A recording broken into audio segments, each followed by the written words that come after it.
ये क्या हो रहा है? नहीं, ये सब मिथ्या है। ये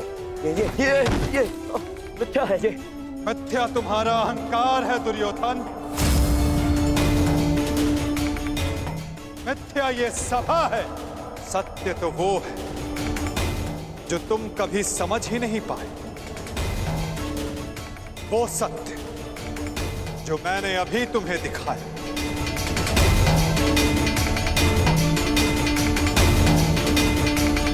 सत्य केवल मैं हूं दुर्योधन, शेष सब मिथ्या।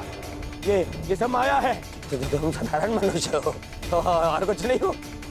आश्चर्य है, परंतु इसमें तुम्हारा क्या दोष? जब मनुष्य में अहंकार, तो वो सत्य केवल आकार से पहचानता है। तो आकार देखो दुर्योधन।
मैंने शांति दी दुर्योधन और तुमने स्वीकार नहीं की। मैंने मैत्री दी, परंतु अपने अहंकार के आगे तुम्हें मैत्री का मूल्य समझ नहीं आया।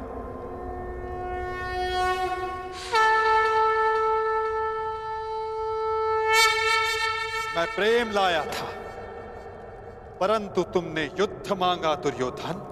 तो सुनो, अब युद्ध होगा।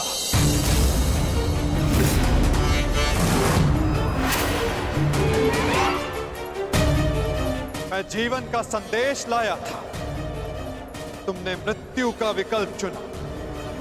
तो मैं मृत्यु दूंगा।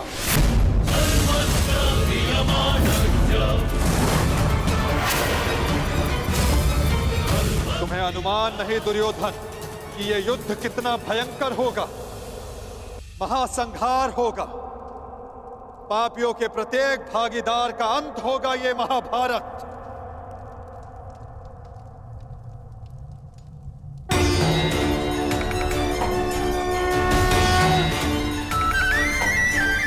श्री कृष्ण गोविंद हरे मुरारी, हे नाथ नारायण वासुदेवा।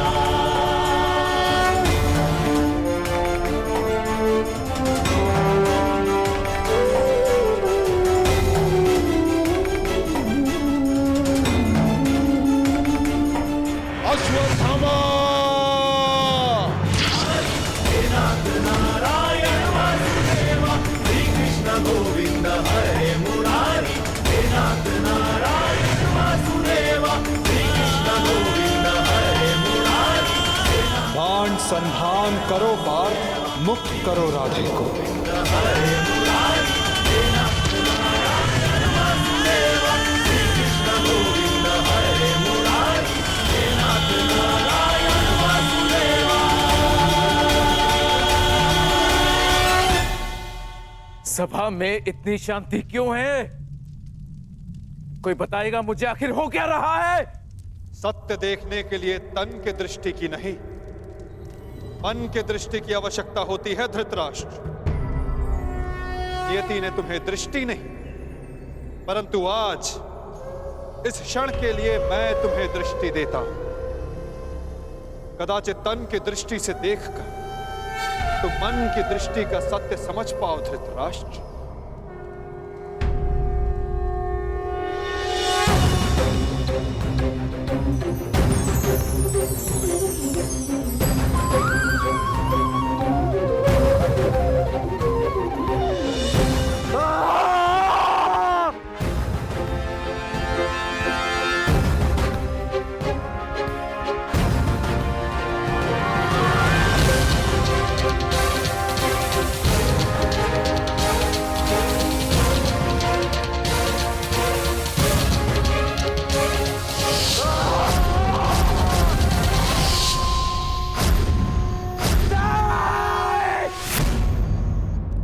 नहीं चाहिए ये दृष्टि मुझे। वापस ले लो। ये क्या अनर्थ दिखा दिया मुझे। वासुदेव, ले लो, वापस ले लो।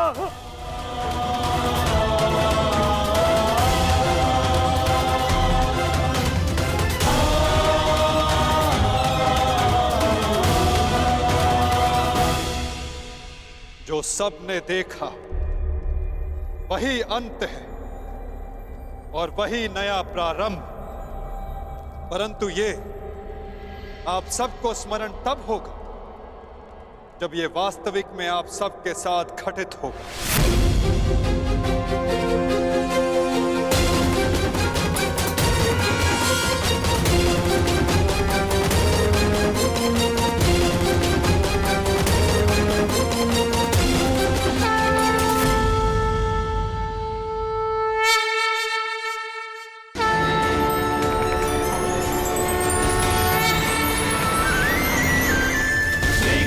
गोविंद हरे मुरारी हे नाथ नारायण वासुदेवा। श्री कृष्ण गोविंद हरे मुरारी हे नाथ नारायण वासुदेवा। मैं वासुदेव इस महायुद्ध, इस महाभारत की घोषणा करता हूं।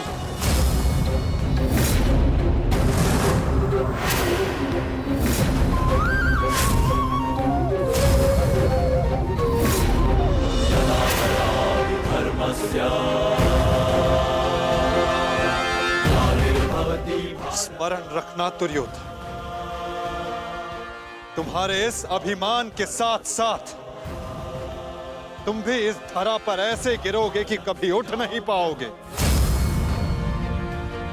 इस महाहिंसा, इस महाविनाश के उत्तरदायित्व का बोझ तुम अपने साथ दूसरे लोक लेकर जाओगे दुर्योधन।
केशव,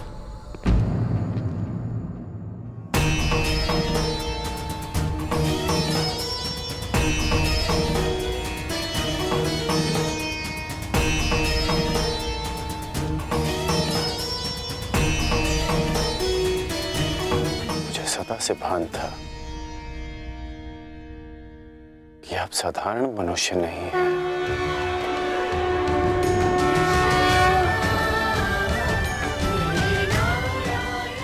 परंतु आज जो मैंने देखा उसके पश्चात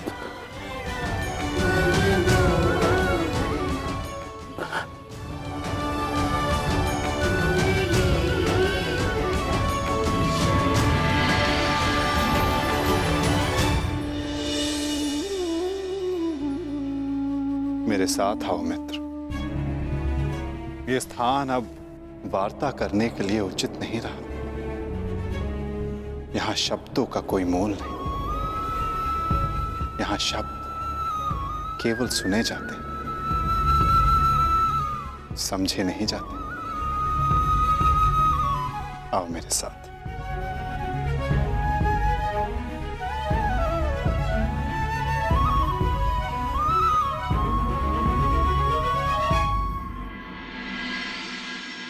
केशव,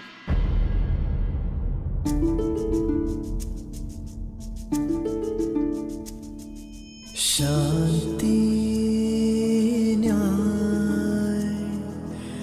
एक बार आप मेरे सारथी बने थे, आज ये गौरव मुझे दीजिए केशव। बुद्धि कर्म प्रीति में। तुम्हें सारथी के रूप में पाकर गौरवान्वित तो मैं हो जाऊंगा मित्र। कृष्णा कहो या कर्ण कहो, है दोनों एक समान। ठीक है। कृष्णा कहो या कर्ण कहो, है दोनों एक समान।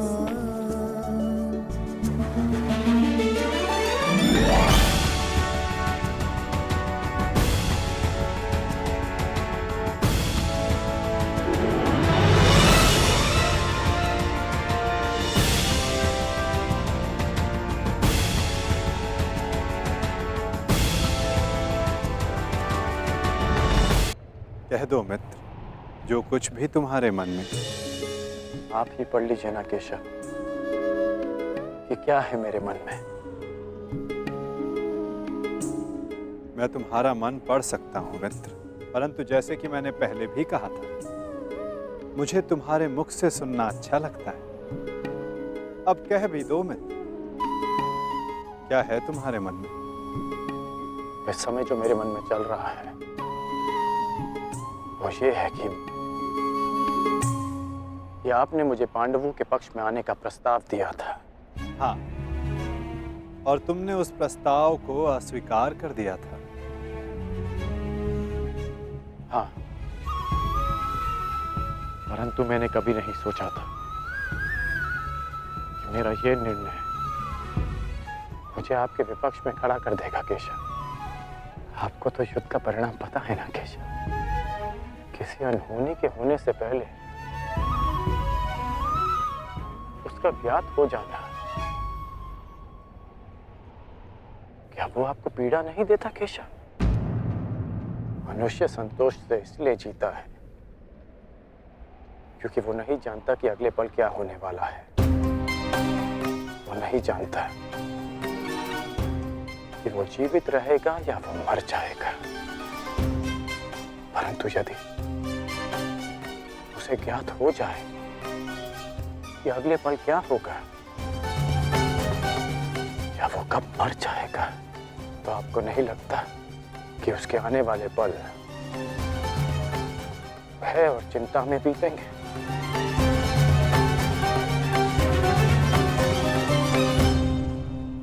ये सोच पर निर्भर करता है अंगराज। यदि मनुष्य को अपना अंत ज्ञात हो तो हर वो क्षण जिसे हम व्यर्थ करते हैं, उन क्षणों को जिया भी जा सकता है। इस नदी को देख रहे हो? इस बहती नदी को पता है कि अंततः इसे सागर में जाकर मिल जाना। अधिक ज्ञान पीड़ादायी नहीं होता मित्र। अधिक ज्ञान उचित निर्णय लेने में सहायता करता है। यदि तुम्हें भी भूत और भविष्य का कुछ अधिक ज्ञान होता तो कदाचित तुम भी अधिक न्यायपूर्वक निर्णय कर पाते।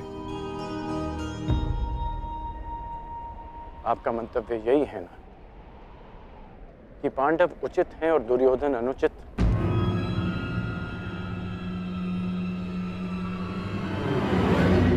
क्षमा कीजिएगा, परंतु मैं आपकी इस बात से सहमत नहीं हूं।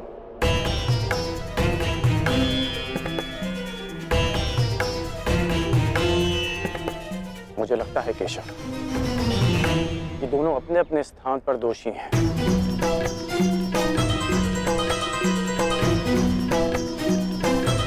और इसी कारण से दोनों अपनी अपनी दृष्टि में निर्दोष और सही हैं। यदि दोनों ही दोषी तो तुम निष्पक्ष क्यों नहीं हो जाते मित्र? क्योंकि मुझे लगता है कि दुर्योधन युधिष्ठिर से कहीं अधिक सक्षम शासक सिद्ध होगा। इतने अधर्म करने के पश्चात भी? हाँ, क्योंकि वो युधिष्ठिर की भांति धर्मराज होने का ढोंग नहीं करता। आप ही बताइए केशव, कि जिसने स्वयं की पत्नी को दांव पर लगा दिया हो, जिसने द्यूत के कुचक्र से निकलकर स्वयं को द्यूत में फिर से फंसा लिया हो, वो कैसा धर्मराज?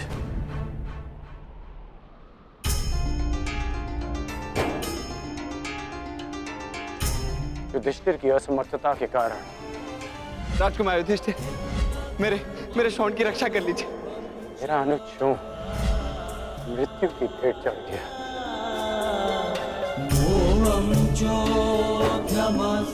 जब मुझे सूत पुत्र कहकर रंगभूमि की स्पर्धा में भाग लेने के लिए अयोग्य घोषित कर दिया गया था, राजकुमार के साथ द्वंद्व की अनुमति एक सूत पुत्र को नहीं दी जा सकती।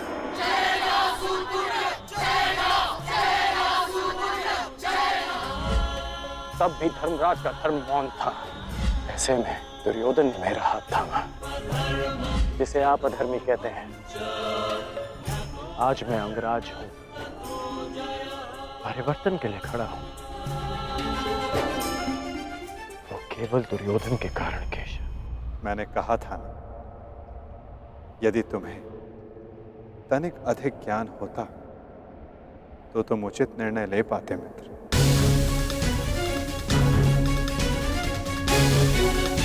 मैं समझा नहीं।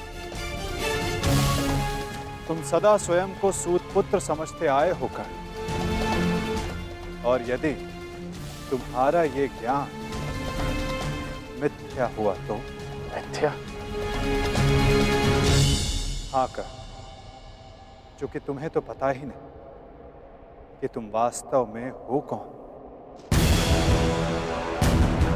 मुझे ज्ञात है कि मैं कौन हूं, और मुझे गर्व है कि मैं अधिरथ पुत्र कर्ण हूं, राधे पुत्र कर्ण हूं, सूत पुत्र कर्ण हूं।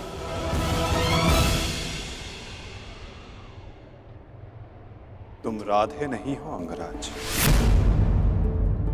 तुम अधिरथ पुत्र नहीं, तुम सूत पुत्र नहीं।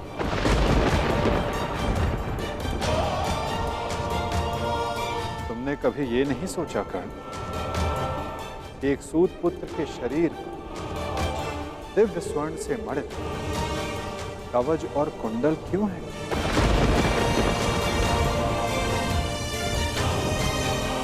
तुम्हारे मन में यह प्रश्न कभी नहीं उठा कि एक साधारण से सारथी के पुत्र के पास ये कवच और कुंडल क्यों?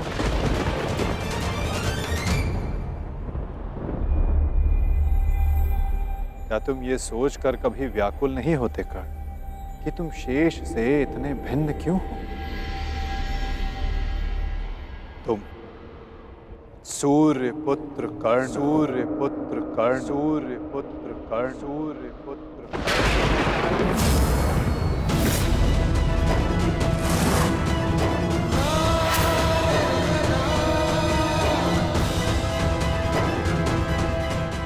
स्वयं सूर्य नारायण के अंश हो तुम कर्ण।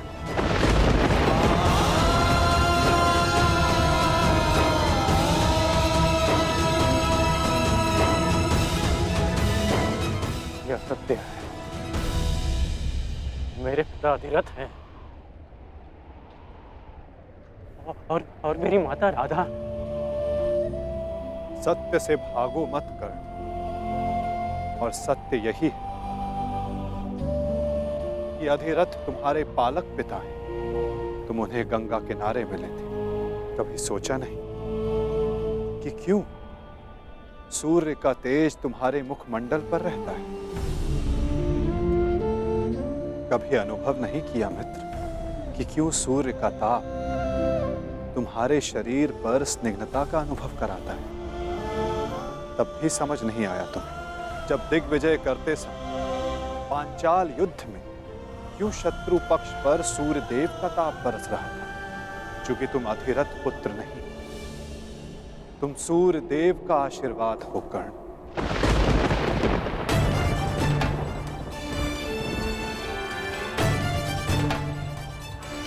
यदि मैं पिताश्री को गंगा किनारे मिला था तो मेरी माता को कर्ण, अपनी माता से बहुत पहले से भेंट करते आ रहे हो तुम कर्ण। चूंकि रक्त सदा रक्त का सम्मान करता है। कभी सोचा है कि वो कौन है जिनके समक्ष आते ही तुम्हारी दृष्टि उनके पांव की ओर चली जाती है? वो कौन है जिनसे हर युद्ध से पूर्व उनका आशीष लेने का तुम्हारा मन करता है? कौन है कर्ण जो सदा तुम्हें अपने पुत्रों के समान प्रेम करती है? वो कौन है जिनकी आंखें तुम्हें देखते ही भर आती हैं? अर्जुन से द्वंद्व होने के पश्चात भी तुमने कभी पांडवों का अहित नहीं चाहा, कभी उनकी रक्षा की, कभी उन्हें चेतावनी दी। क्यों कर्ण? इसलिए नहीं कि तुम न्याय चाहते, अपितु इसलिए कि तुम्हारी धमनियों में बहता हुआ रक्त तुम्हें पुकार रहा था। हाँ कर्ण, तुम राधे नहीं कुंती पुत्र हो, पांडवों के ज्येष्ठ। हाँ कर्ण, बुआ कुंती ही तुम्हारी माता है और तुम उनके ज्येष्ठ पुत्र।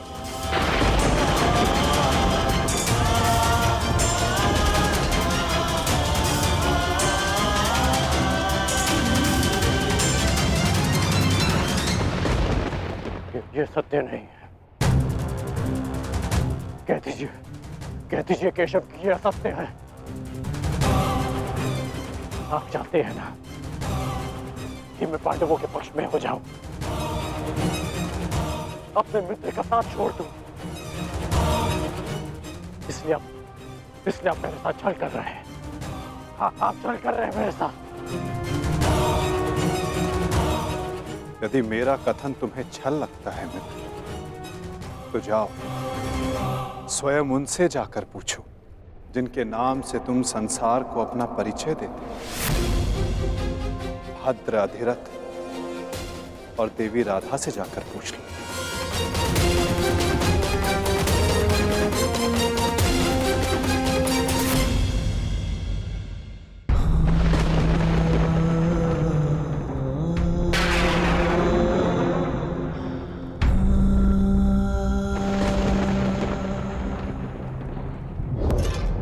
आ गए?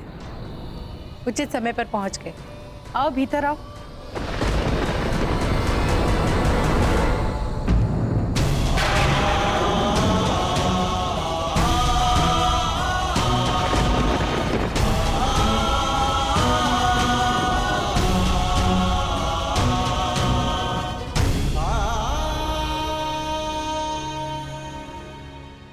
क्या हुआ पुत्र?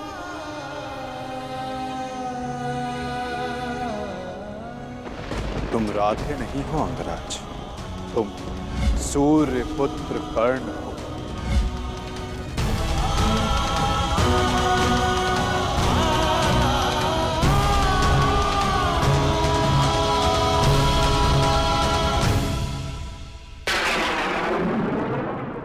एक बार फिर से पुत्र कहकर पुकारिए ना। पुत्र?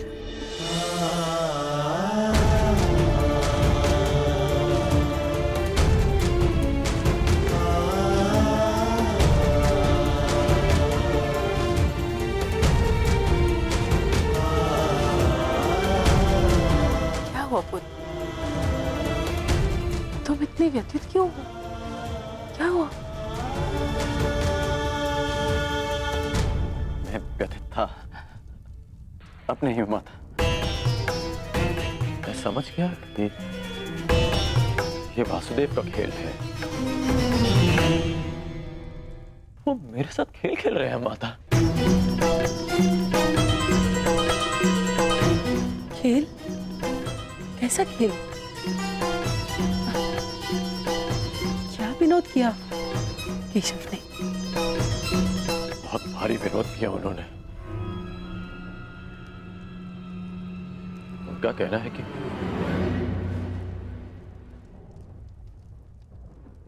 आप दोनों मेरे बालक माता पिता हैं।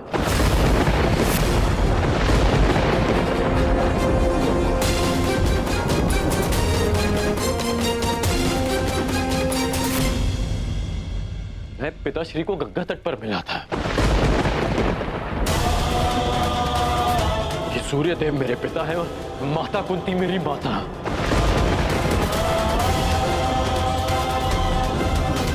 परंतु मुझे विश्वास है कि यह सत्य है।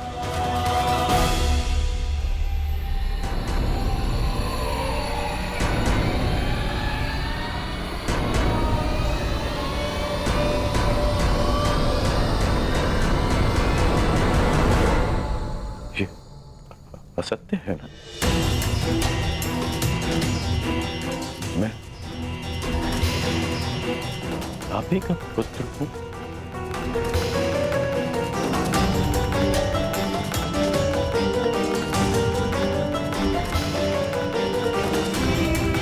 मैं आप ही का पुत्र हूं ना?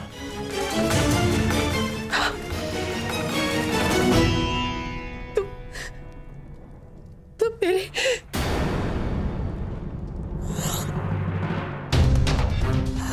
क्या हुआ माता?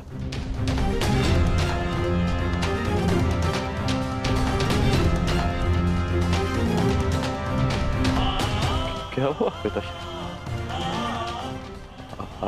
आप दोनों मौन क्यों हैं? कहिए ना कि आप ही मेरी माता है। कहिए ना कि मैं आपका पुत्र हूँ। कहिए ना कि आप मेरी माता है। कहिए ना कि आप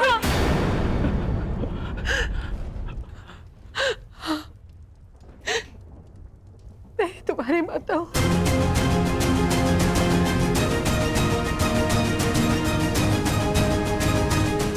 परंतु दात्री नहीं।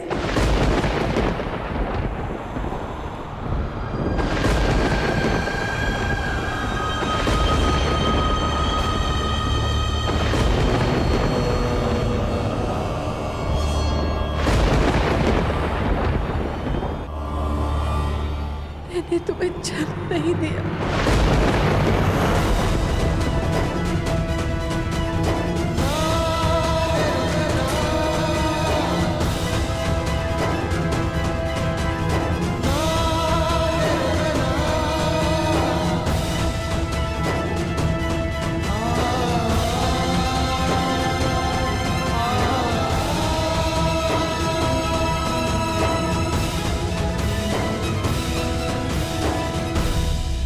इतने वर्षों से हमने तुमसे ये सत्य छुपा कर रखा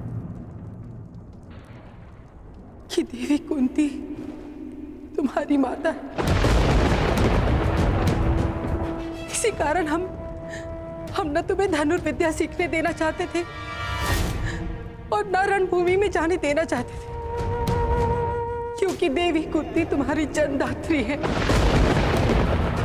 केशव ने तुमसे कदाचित असत्य नहीं कहा। तुम मेरे पुत्र नहीं।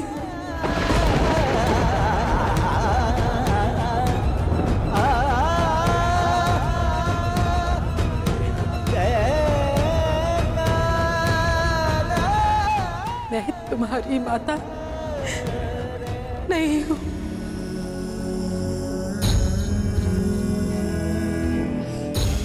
आप असत्य कह रही हैं कि आप मेरी माता नहीं हैं। यदि ऐसा होता तो क्यों बचपन में जब मुझे भूख लगती थी तब आपको स्वयं ज्ञात हो जाता था। जब मुझे निद्रा आती थी तो कौन मुझे अपनी गोद में सुलाता था?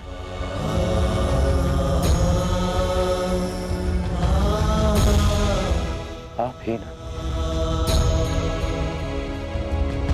जब मैं शिक्षा पूर्ण कर घर वापस लौटा तो आपको बिना ज्ञात हुए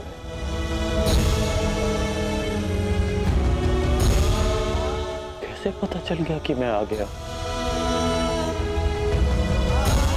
और आपने अधिक भोजन बनाया?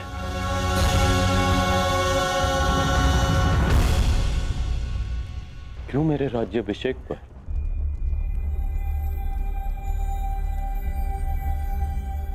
पिताश्री के शपथ देने के पश्चात भी आप मुझे छुप कर देखने आई थी जब मैं अंग जा रहा था, तब क्यों मुझे परिवर्तन का आशीष दिया?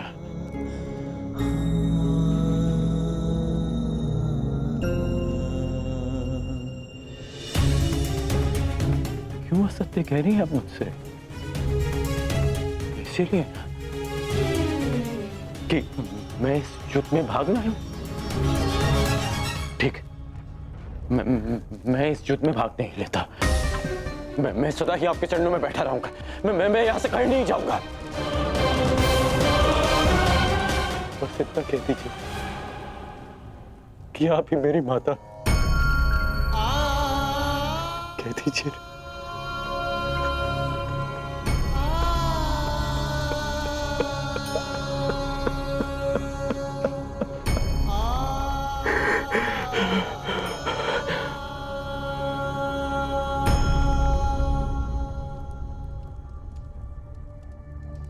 आपके अश्रुओं ने और आपकी चुप्पी ने सत्य सामने ला दिया। धर्मं च लोभं च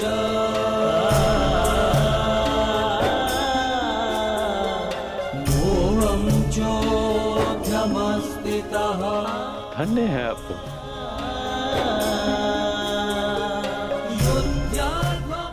किसी और की संतान इतना प्रेम दे।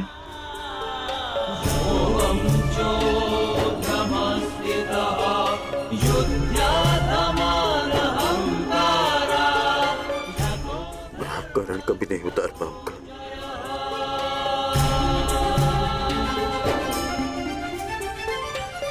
अब मेरा सत्य भी सुन लीजिए। मैं सदा प्राधिकरण ही कहलाऊंगा।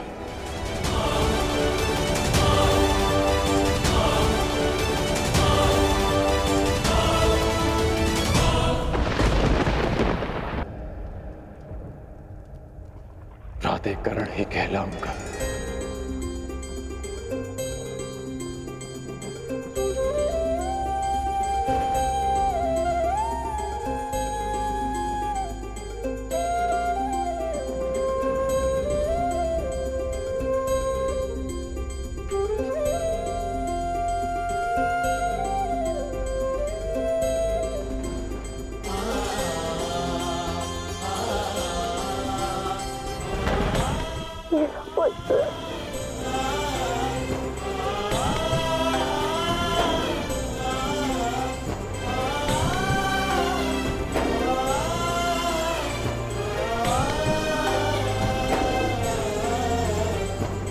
कहाँ जा रहे हो पुत्र?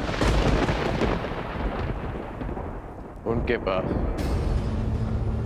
जो मेरे प्रश्नों से भयभीत होकर छिपकर बैठे हैं। सूर्य देव के पास।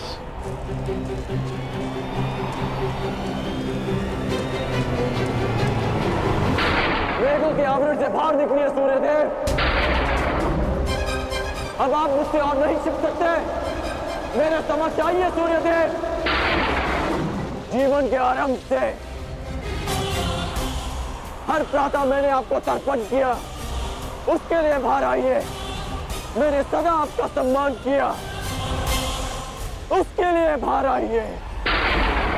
आपके कारण जो मेरा अपमान हुआ, उसके लिए बाहर आइए। एक कवच कुंडल मुझे देकर भी मेरे मन को जो भेदा है आपने, उस पीड़ा के कारण बाहर आइए।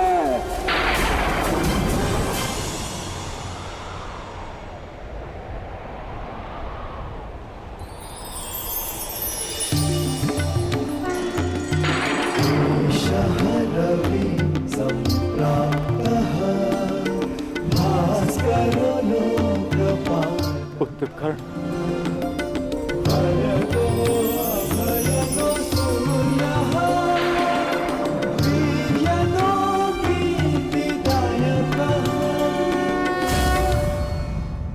पुत्र मैं ये तो मैं जान गया कि मैं आपका पुत्र हूं। आगे कहिए सूर्यदेव। पुत्र मैं विवश था, तुम्हारे जन्म के लिए भी और तुम्हारी पहचान छिपाने के लिए भी। महर्षि दुर्वासा ने देवी कुंती की सेवा से प्रसन्न होकर उन्हें यह आशीर्वाद दिया कि वो जिस भी देवता का आवाहन करेंगी वो उन्हें पुत्र देंगे।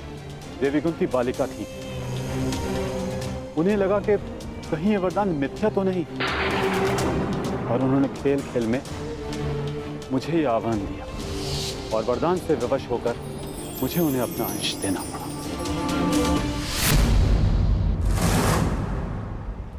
विवश थे आप? कि आज विवश नहीं है? माता कुंती को मुझे अपनाने में समाज का भय था, परंतु आपको किस बात का भय था? आपने मुझे सत्य क्यों नहीं बताया? संसार भर को प्रकाश देने वाले ने अपने ही अंश को अंधकार में रखा। क्यों? जब संसार मुझे सूत पुत्र कहकर नीचा दिखाता रहा, तब आपकी दृष्टि क्यों नहीं झुकी? जब सब मुझसे मेरा अधिकार छीनते रहे, तब आपके अहंकार को ठेस क्यों नहीं पहुंची? क्यों तब तक आप मेरी प्रतीक्षा करते रहे, जब तक मुझे स्वयं ज्ञात नहीं हो गया कि मैं आपका पुत्र हूं?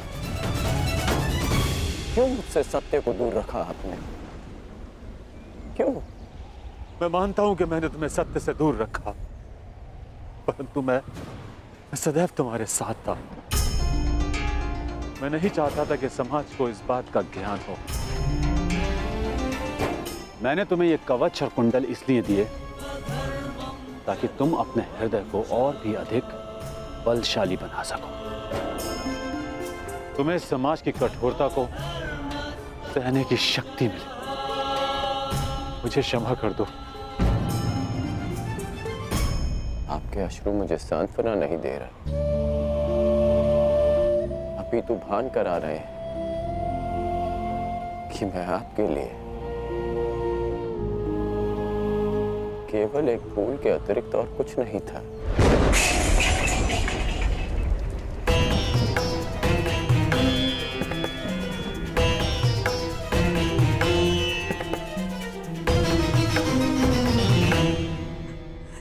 हे ईश्वर, मेरे पुत्र की सहायता करना।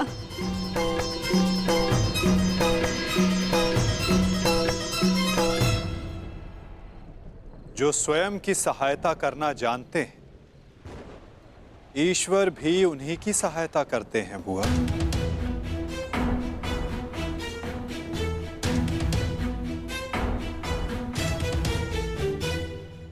मैं सदा आपकी पूजा करता रहा, आपको तर्पण देता रहा, और भविष्य में भी मैं ऐसा ही करूंगा।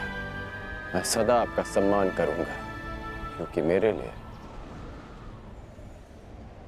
आप सदैव सबसे शक्तिशाली रहे। मेरा मन मलिन है आज, परंतु मेरे मन में आपके प्रति कोई मेल नहीं। एक बार अपने मुख से आपके जाने का समय आ गया है। कल प्रातः आपको सबके जीवन को अंधकार से निकालना है। विश्राम कीजिए पिताश्री। कल्याण हो तुम्हारा। ऐसी अवस्था में भी तुमने अपने पिता को तृप्त किया। धन्य हो तुम दानवीर कर्ण।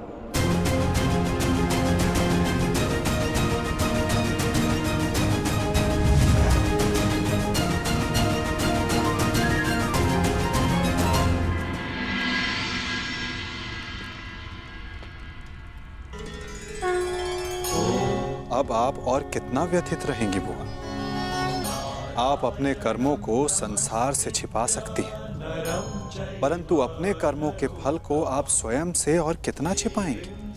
अपने कर्मों का सामना प्रत्येक को एक ना एक दिन करना ही पड़ता है बुआ। परंतु उसका सामना कैसे करूंगी? क्या कहूंगी उसे इसके समक्ष आकर?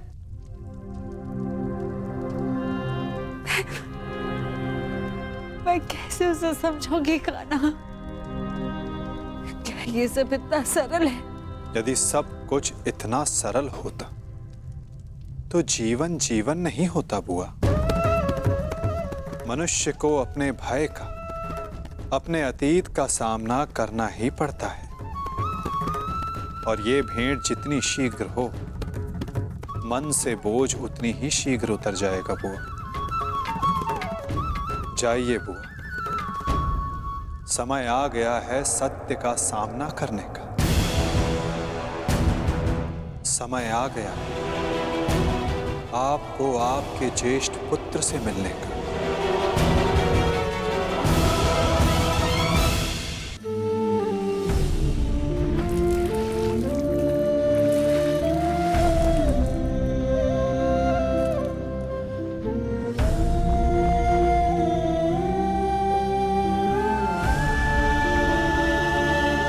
दान चाहिए पुत्र, दोगे?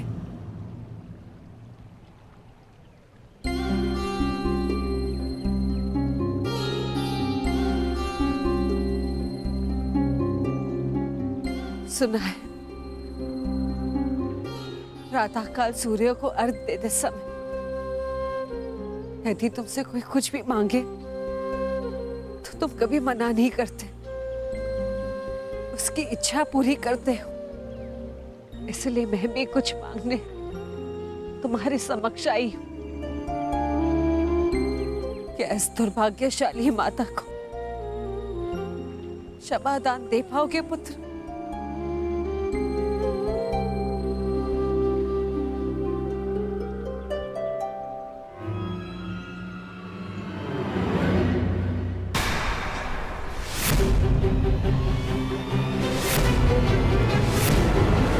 क्षमा प्रार्थी तो मैं हूँ राजमाता।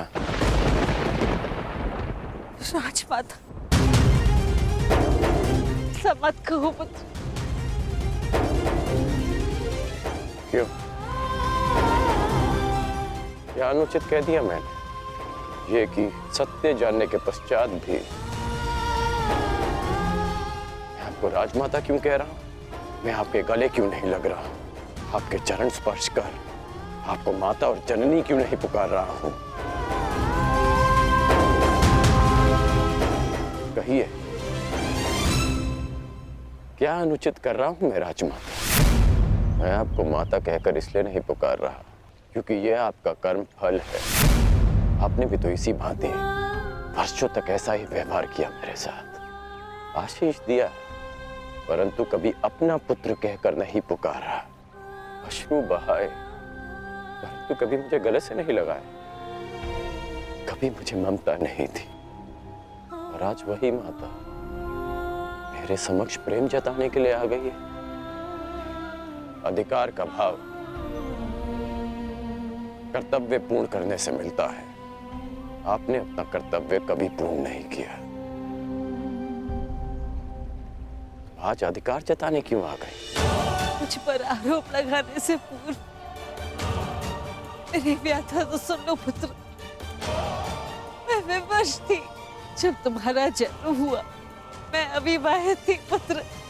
क्या करती मैं? मुझे तुम्हें त्यागना पड़ा। विश्वास मानो पुत्र, अनजाने में हुए अपराध का बोझ मैं आज तक अपने कंधे पे लिए हूँ।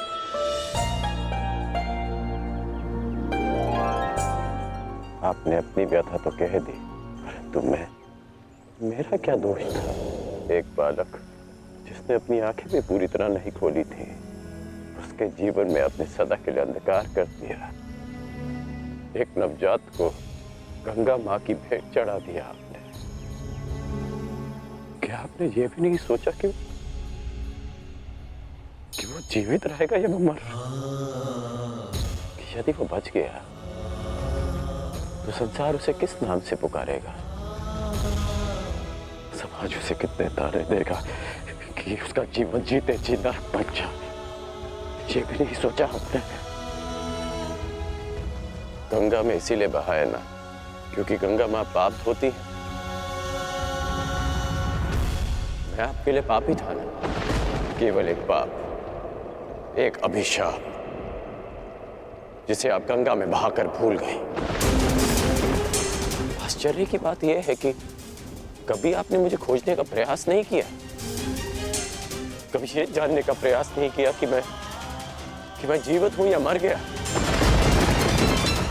आपको पता है कि जब भी मैं आपके समक्ष आता था, आपको प्रणाम करता था, तो एक विचित्र स्नेह, एक अनोखा बंधन अनुभव करता था मैं। क्या आप कभी ऐसा अनुभव नहीं करती थी? तुम मेरे ही पुत्र हो। इसका ज्ञान मुझे रंगभूमि में हुआ, परंतु फिर भी आप मौन थी, ये जानने के पश्चात में आप समझा कि तब आपके समक्ष एक और प्रश्न आकर खड़ा हो गया कि युवराज पद की होड़ में प्रदा कर रहे अपने सारे पुत्रों को कैसे बताएं कि जिसके कुल का वो अपमान कर रहे हैं वो उनका ज्येष्ठ भ्राता है। हस्तिनापुर के समक्ष ये सत्य कैसे बताएं कि मैं आपकी प्रथम संतान हूं। बोलिए राजमाता, ये आज अचानक क्या हो गया? ऐसा मत कहो पुत्र। मैं नहीं चाहती कि मेरे पुत्र एक दूसरे का रक्त बहे। मुझसे सहन नहीं होता पुत्र, मुझसे सहन नहीं होता। समझ गया कि आप यहाँ मेरे लिए नहीं, अर्जुन के लिए आई। कि आप मुझसे क्षमादान मांगने नहीं, अर्जुन का जीवन दान मांगने आई। कि आप मुझसे क्षमादान मांगने नहीं, अर्जुन का जीवन दान मांगने आई। आप यहाँ इसलिए आई कि मैं अर्जुन का वध ना करूं। ऐसा मत कहो पुत्र। मैं नहीं चाहती कि मेरा कोई भी पुत्र एक दूसरे का वध करे। ठीक है, समस्त हस्तिनापुर के समक्ष ये स्वीकार कर सकती हैं कि मैं आपका ज्येष्ठ पुत्र हूं।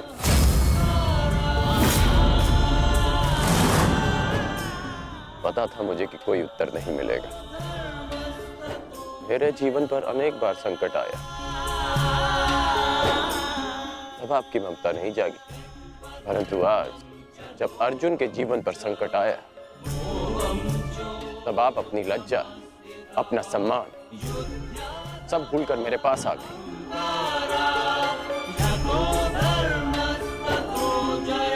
सत्य में अर्जुन बहुत भाग्यशाली है कि उसे आपकी ममता मिली। मैं भले ही अर्जुन को युद्ध के द्वंद्व में हरा दूं, परंतु आज उसने मुझे ममता के द्वंद्व में हरा दिया। तुम्हारी अपराधी नहीं हूं मैं। अब इस अपराध बोध को और मत बढ़ाओ। इस युद्ध में भाग मत लो पुत्र। अपने अनुजों से युद्ध मत लड़ो पुत्र। बस एक बार कह दो कि तुम मेरे पुत्र हो। हाँ, मैं आपका पुत्र हूं।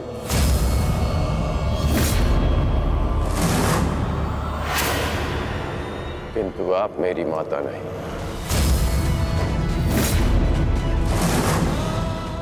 सदा स्मरण रखिएगा राजमाता कि इस सूत पुत्र की माता का नाम राधा है।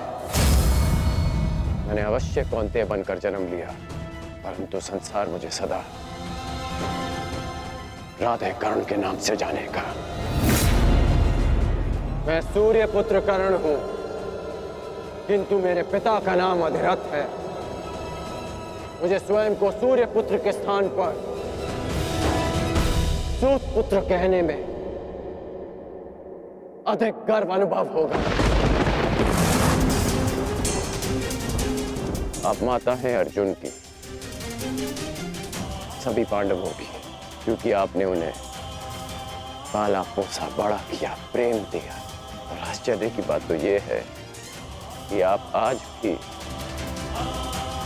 उन्हीं की माता बनकर इस सूत पुत्र राधेकरण के पास आई हैं, ये आश्वासन पाने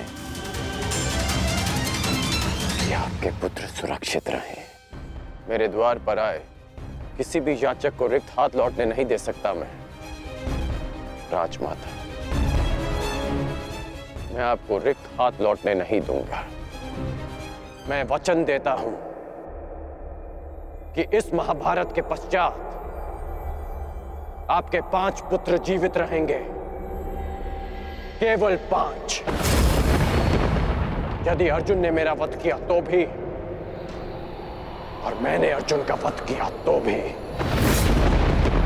यदि अर्जुन मेरे हाथों वीर गति पाता है तो मैं सब कुछ छोड़कर आपके पास आ जाऊंगा। मैं वचन देता हूं कि अर्जुन के अतिरिक्त आपके किसी पुत्र का वध नहीं करूंगा मैं।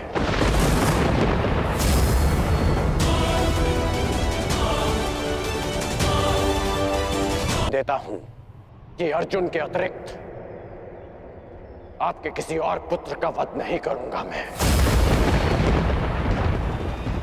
वचन देता हूं मैं। अब जाइए राजमाता, गंगा में त्यागे गए इस राधे के पास अब आपको देने के लिए कुछ और शेष नहीं है।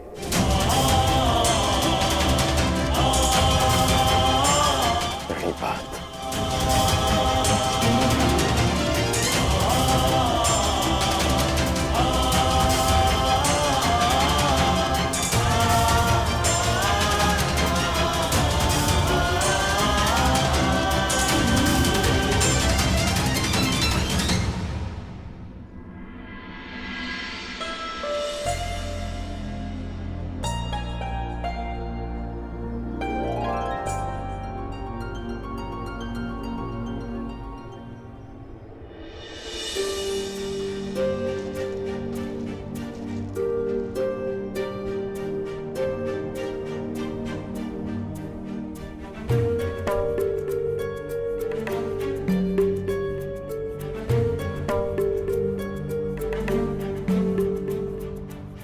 सत्य कल्पना से अधिक सुंदर भी हो सकता है और अधिक कष्टकारी भी।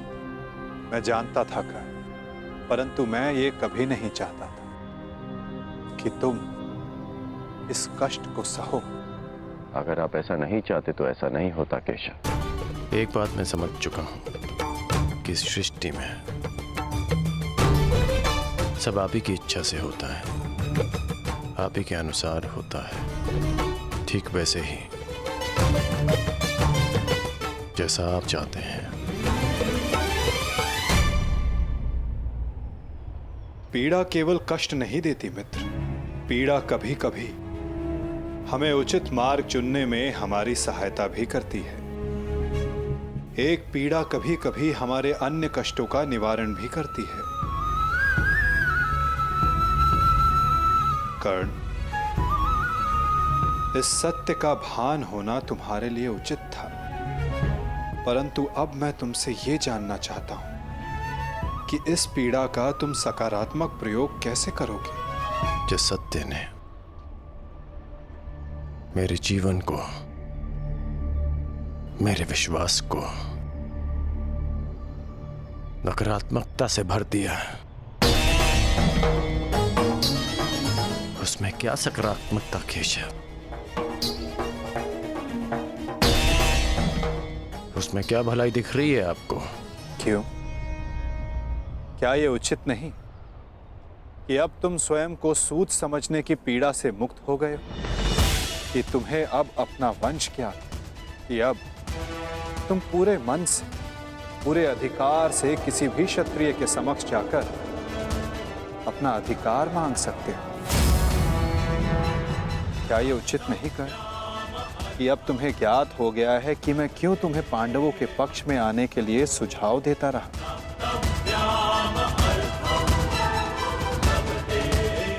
एक सत्य संसार बदल सकता है, और अब तुम्हारा संसार बदल चुका है मित्र। तो क्या ये श्रेष्ठ नहीं कि तुम अपना पक्ष और निर्णय दोनों बदल दो? तुम सबसे ज्येष्ठ कौन्तेय होकर अर्जुन, भीम, युधिष्ठिर, इन सबसे ज्येष्ठ, और मुझे ये मानने में कोई संकोच नहीं कि तुम अर्जुन से अधिक श्रेष्ठ हो। परंतु ये दो शक्तियां, ये दो भाई विपक्ष में क्यों मित्र? यदि तुम और अर्जुन एक पक्ष में हो गए तो सृष्टि की कोई भी शक्ति तुम दोनों के समक्ष छोटी पड़ जाएगी।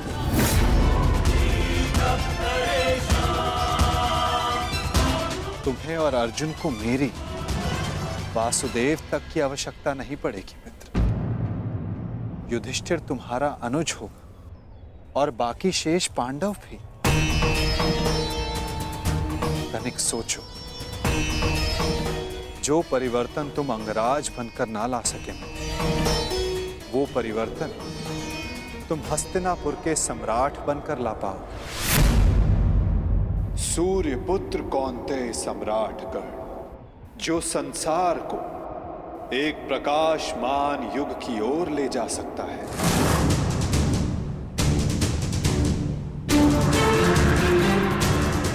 मैं केवल तुम्हारे भविष्य की बात नहीं कर रहा हूं कर्ण, मैं उस भविष्य की बात कर रहा हूं जिसकी हस्तिनापुर को आवश्यकता है। इस संसार को, इस मानवता को आवश्यकता है। और यही सबके हित में है मित्र।